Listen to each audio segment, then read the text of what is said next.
everyone. Welcome to Deliberately Intentional with me, Remi Fagbohun. Today, we are going to be talking about intentionally dealing with your own trauma. Yeah. Trauma is something that I feel like every single one of us is dealing with in various forms. I think mine, let me start with myself because I feel like that's the one topic that I know really, really well. Between myself and my husband, I know those two topics well. And it kind of gives you an idea of the different things that we are all dealing with. So when as our parents are raising us, whether they like it or not, they're putting whatever trauma they've probably had, if they've not dealt with it, they've put it on us as well. Now, what do I mean? For some people, it was a lack of affection. For some people, it was a lot of domestic violence that they saw growing up. For others, it's just no love, no happiness in the home.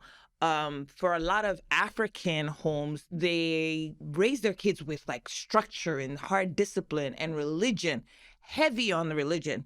But and then, let's not forget, they are also really heavy on education, success, religion. I think if I had to place them in order, it would be religion first, success and education second, then discipline. They're nowhere in there. They're thinking about your happiness and how you're going to relate to other people. And that, whether you like it or not, is something that as you grow up, you carry that on with you. And you also now become the person that, okay, you're either really driven, and you're completely focused on achieving this one goal, which is success or being top of the class. But you see, after a while, you're going to get all of that, and then you're going to look around and realize that you don't know how to do anything else. For some, it's, okay, I've been raised with this religion all my life, and I've known that I went to church, I did all of these other things. But some people went to church, they were very religious, but their insides were not necessarily the best. It didn't translate to being a good person. And so that's why you find that there are a lot of people that are super religious, but they still don't know how to relate to other people. So, but all of this comes from our homes. So how do you, if you've been raised with some kind of trauma, and I need to go back and talk about my own, mine was parents being separated, divorced at some point in time. One died. Then just the effects of living in a polygamous household where I'm the first girl and I had to assume the responsibility of taking care of kids, of my siblings at such a very young age. So it made me obviously a mother hen, but it also made me very bossy and decisive. This is what I'm doing. I didn't really ask too many questions about whether it worked for anybody. This is what I'm doing, and I'm doing that. And if I just take just that little bit, let me not forget the physical abuse, domestic abuse, I don't know what you want to call it, but my dad was very, very heavy-handed. Even though I became very outspoken, one thing I will say is that my dad was one that at the slightest thing, he could beat you. And there was nobody around. One thing I noticed, there was nobody around to like stay his hand, because once my mom was no longer in the picture, the other people that were around at that point in time could not tell him anything. So the beating, when you have another parent around, you can say that, the beating, okay, stop, it's enough, have a little. We didn't have any of that. So my dad could go at that for a while. And I realized later on that it didn't really have much to do with us or whatever it is we had done. He was taking out his frustrations. But guess what now happened to me? I was a little short-tempered when I first started. I do remember having instances whereby my hands were real quick, meaning that I was quick to tap my siblings. I was quick to a slap was not hard coming. And unfortunately, I realized that it came from everything that I had seen growing up. I remember very vividly a fight I had with one of my sisters, and I literally slapped her. And I didn't notice it then that I was doing anything wrong, because this is what I'd always grown up with. But thankfully, before I had gotten to the point of having my child, I had gotten over that. Marriage is one of those things that, whether you like it or not, it puts like a mirror in front of you, and you get to really, really see yourself if you're self-aware. And for me, I got to see that I had a lot of anger issues, and a lot of those anger issues were coming from my childhood. I didn't understand that my dad had his issues, and that it really had nothing to do with me or us. We didn't ask to be born. I didn't ask for any of that. But it took me looking back at him and using that to now apply to myself and saying that I don't want to be that way with my own child. And so when I talk about intentionality and being intentional, I don't say you should run away from any of the things that you've gone through. You're actually supposed to look at it and try to see if you can find a way to understand what happened so that you can make sure you don't do the same thing again. And that's kind of what I did for myself. I realized that, okay, if my dad in his lifetime carried on way too much. So I'm very good at making sure, like, I'm not going to carry too much. I don't want to frustrate myself. I don't want to frustrate the people around me. I don't want to allow myself to get angry. I don't want to become bitter. I don't want to become resentful. So I'm not the person that's going to stay married or stay in a friendship or stay in a situation that I am not going to try to fix. Because I also realize that everyone's trauma is different. So my husband, on the other hand, has a whole different outlook. He was equally angry, and we carry so much baggage from this childhood that we don't even realize. But he was equally angry, but his anger came out in a whole different way. And so imagine us two people coming together. It got kind of explosive at certain points in time. But I had to realize that, you know what, Remi, this cannot continue. It's going to get to the point that the two of you might eventually duke it out. And I didn't want that. So I had to realize that, you know what, there are things I didn't see growing up because I didn't see my dad and my mom work anything out. It was my dad's way or no way.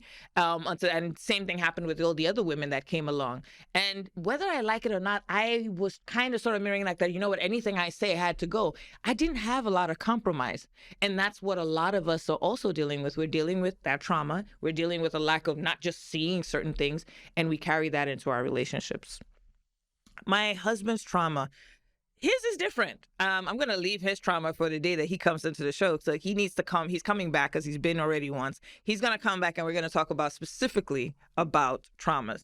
But if we're just looking at that premise of what I've mentioned before, of each person having one, you would realize that when a person is doing anything to you, they're coming from a place of hurt themselves, and they've not dealt with their own trauma. Now, if we look at that on just that little thought, it would help you be a little kinder to other people, especially in your relationships, because everyone's dealing with something. And I think that what allows me to get along with so many different people is I'm understanding of that. I'm aware that the way I was raised and how I've been able to change myself, nobody else is probably doing the same thing. So I look at every interaction I have with anyone as an opportunity for me to give my insight on any of the various topics. And I care enough to want to know, because every single time I have a conversation with someone, I learn something. And if I learn something each and every time, it allows me to have an even broader outlook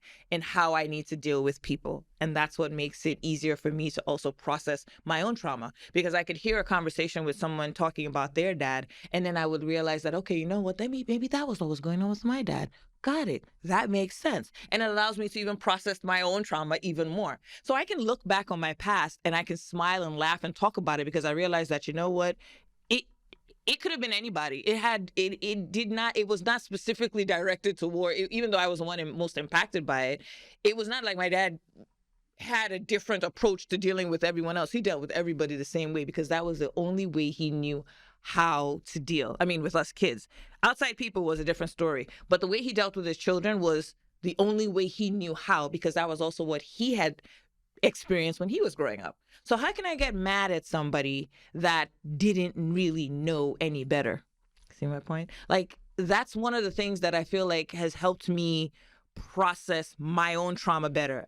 I'm not mad at him, or I was not mad at him. I forgave him way before he died, but I knew that our relationship would not be the kind of relationship I wanted to have with a dad, but I knew that I could make my parenting style, make my relationship with my child the kind that I wish I had. And that's kind of how I process it. That's how I let it go. That's how I forgave, was realizing that every single person, and that's not just my dad or my mom, it's everyone. Everyone's going around the world doing what they know how to do. What seems obvious to you and me is not as obvious to the next person. So you have an opportunity with every interaction to make a difference. And that's what I try to do. Do I deal with everyone's trauma? No, I don't. There has to be some reason why I want to deal with you. And of course, in marriage, you've decided that you love this person. You've now had children with this person. So that person's trauma, you kind of need to deal with. When people come on the internet and they start talking about, oh, A, B, C, D, E, this is what this person did, you're not going to get a lot of empathy from a lot of people because they're not emotionally tied to this person. You are. So you need to understand that when you come asking for advice, unless you're dealing with somebody that has a lot of empathy, you're not going to get a lot of it on a chat site or anywhere. You're not going to get anyone that's going to be intentional enough to tell you that, hey, I understand that this is somebody that you love dearly. I may not be able to understand why you're dealing with it, but you have a reason why you should. And there's always a way to get through to someone. If you bother to find out what this trauma is, you can help them through that trauma and you can get the person to the other side, because we all want to get there. Some of us don't even know that we're still dealing with our trauma. I definitely didn't know myself, but it takes somebody to allow you to realize that, you know what, this is what I need to change in myself. How have I learned, or what have I learned? What have I learned in this growth process or in my trauma? I've learned that I have a choice. I've learned that even if I don't see certain things, it doesn't mean that I can't think for myself about how I can make this situation better. So, example, my dad was very heavy-handed. I said that I was not going to be heavy-handed. But I didn't even realize, even when I was heavy-handed, it did not occur to me at any point in time that I was doing exactly what my dad was doing. Not once would I have likened myself to that, because I did not see it. And a lot of us are doing that exact same thing. A lot of us are walking around critiquing our parents, but we don't see that we're doing the same things that our parents have done to us. Maybe in other ways, but we are all repeating sometimes the same cycle without saying, wait a second, let me pause here. I don't want to talk to people the way my dad spoke to people. I don't want to relate to people the way my dad related to people. I want to be a better parent. Nobody actually, it does take time, but it's a very intentional thought for you to say, I know that this is what I've seen. I'm going to pull back. I want to unlearn all of that. Sometimes we spend so much time and money dealing with the outside, the exterior finishings, but we don't deal with what we've got going on inside. And it's super important that we do, because if we're not, then you're going to anybody that comes your way is going to get hit by the trauma and the baggage that you're holding on to.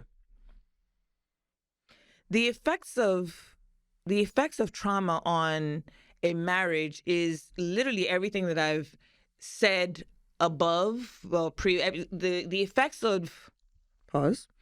effects of trauma, your personal trauma on a marriage and on your children, can go really, really far if you don't deal with it. I always say that I feel we need to understand ourselves first, long before we ever say that we want to get into a relationship, long before we even talk about having kids. Because if you're not careful and you've not dealt with it, you're going to impact your child with it. So I'm really grateful that, whether I like it or not, every argument I had with my husband, that I wanted to try to understand him, the more I understood him, the better it made me, believe it or not. Each argument you're having with someone, if you're intuitive enough and you're curious enough, which I always was, you would want to find, okay, why do we keep arguing? Because that was something that kept coming up in my mind. Like, why do we argue so much? I knew I had an opinion. I always felt I wanted to give it. And that was because I always felt that my mom didn't give her opinion. And I felt like my mom didn't fight enough. I know. So for me, I felt like I need to fight more. But it also made me very argumentative. And I'll be honest and say that, you know what, I sometimes argue just for the sake of arguing, like, you know what, I have to make a point. I need to say it. But now that I'm older, I'm like, it's not everything that I need to say. I've learned now from also dealing with that, realizing that even though I wanted to be different from my mom, I was now making it difficult for the person that I was with, who had his own trauma. And a little bit of my husband's trauma was he saw his parents arguing a lot. So every time I would come arguing, I was triggering a bit of his trauma without even knowing it. So it made our marriage in the early days extremely volatile. If I wasn't darkly keeping malice than I was arguing over the sun shining. It was never anything. When I sit back and think about it, I'm like, oh my God, I can't believe that I argued over something as minute as that, because things that are even more complicated now, I'm like, you know what? I have the patience now to say, it's not that important, or it's okay. We'll figure it out. Maybe I should say I'm more gracious now. I'm more gracious. I realize that me not saying something in that moment doesn't mean that I've allowed anybody to walk all over me, or it doesn't mean that I'm stupid, or nah. It just means that I'm picking my battles. And I'm realizing that our peace in our home is far more important than me trying to prove a point. And that's something that a lot of people need to understand. I'm not saying that your opinion isn't valid. I'm not saying that what you're fighting for, what you're arguing over isn't important. But is it more important than your overall happiness, or the overall happiness of the two of you together, or the peace in your home? See, that's what I'm going to leave you guys with today. You have got to be able to choose which battle you want to fight. But it also comes back to you understanding that you have to have dealt with your own personal trauma, so you don't carry that trauma with you into your marriage, or into your relationship, or into the parenting of your children. I know far too many people that are carrying their trauma and saying to their children, well, this is not how I had it.